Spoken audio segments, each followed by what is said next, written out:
All right, guys. So in light of one of the recent posts we saw in the Doctor of Physical Therapy Students group on Facebook, I wanted to go out and show you how to look for resources that maybe you don't have access to as a staff clinician, but you want to know. Specifically, we're talking about billable units, how to track time and coding and everything like that. So basically what I did was I went in and I typed in Anthem Blue Cross Blue Shield, and I typed in the CPT code for therapeutic exercise. And we came up with a bunch of resources. Some of them are outdated, but it's a guideline. This is giving you some direction, right? The owner of the practice or the hospital administrator, somebody somewhere has access to these policies. But when I've talked to staff clinicians and they've tried to get the information on their own, they usually run into roadblocks with everybody in administration and HR above them. So I want to show you kind of where to get the ball started. So you go to Google, Anthem Blue Cross Blue Shield, massive plan. So I typed that in.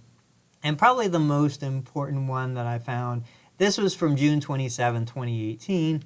If I click on this, commercial reimbursement policy, that's the kind of stuff you're looking for. Now what I can do, let's do this real quick. So I'm going to copy that. I'm going to come out here, Anthem Blue Cross Blue Shield, and what I'm going to do is I'm going to paste that. Now I can see this for 2019. Let's see what we've got here. So here is some more updated policy manuals, and what we're looking for specifically is anything related to rehab. See, I haven't looked at this, so you guys are looking at this with me for the first time. I haven't looked at it going this way. Physical medicine and rehab. Here we go. This is what we want. So this is the one that I probably found. Let's see what this one is. Yeah, same document, different way to get there. Anyway, okay guys, so let's zoom in on this and let's take a look at what Anthem Blue Cross. You know, so often we hear Medicare is the only payer that requires the timed total time minutes and aggregate minutes, but you're going to see Anthem does too, and a lot of other payers. United Healthcare does. So reporting guidelines, Anthem requires the provider maintain direct, one-on-one visual, verbal, and or manual contact with the patient throughout the performance of the procedures that are reported with 15-minute time-based codes listed under modalities, therapeutic procedures.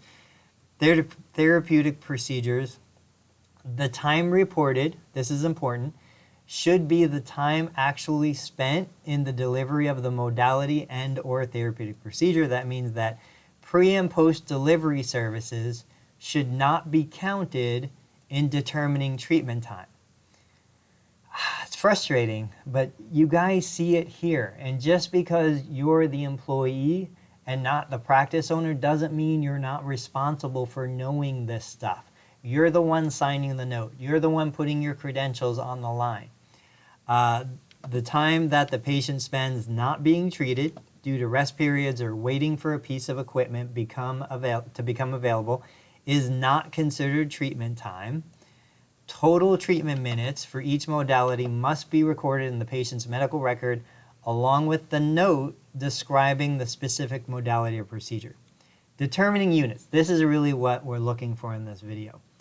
A provider should not report a direct treatment service if only one attended modality or therapeutic procedure is provided in a day, and the procedure is performed for less than 8 minutes.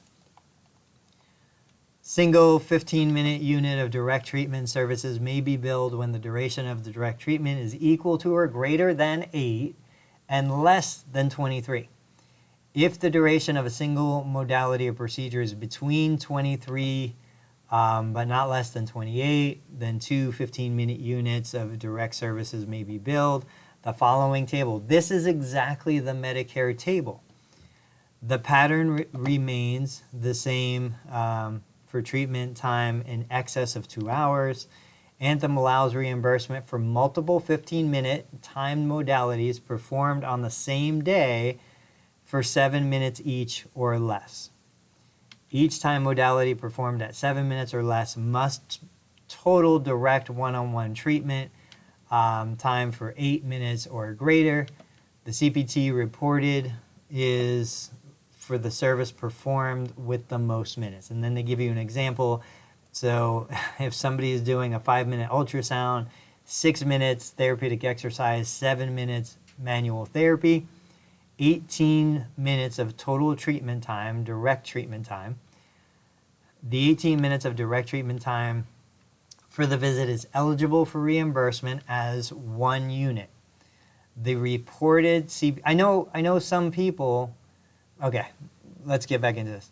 1 unit and reported under CPT code 97140. Since that had the most minutes, the patient's medical record should document that all 3 modalities and procedures were rendered and included in the direct treatment time for each. So we need to document everything. We need to aggregate and total the number of minutes. But because it was 18 minutes, we don't get to, now what I was going to say before is, I know some of you are going to think, well, why can't I combine the exercise and ultrasound, bill 1 unit of exercise based on AMA guidelines, and then, there's no way. There's no way to do it. Sorry, guys. I was trying to help you understand the guidelines that govern what you are doing. Now, if you're billing cash and patients paying out of pocket, you have a lot more leeway in what you can do. But if you have accepted the payer contract, then you've also accepted the liability, the regulation, the compliance of that contract. Guys, I hope this was helpful. I hope this gave you information that maybe you didn't know yesterday. If it was, let me know in the comments. Let me know what other questions you have in the comments below. And subscribe to the channel. The more subscribers, we're on a mission to grow past 1,000 subscribers before the end of 2020. I hope you're part of that growth. Guys, I'll see you on the next video. As always, I appreciate your time.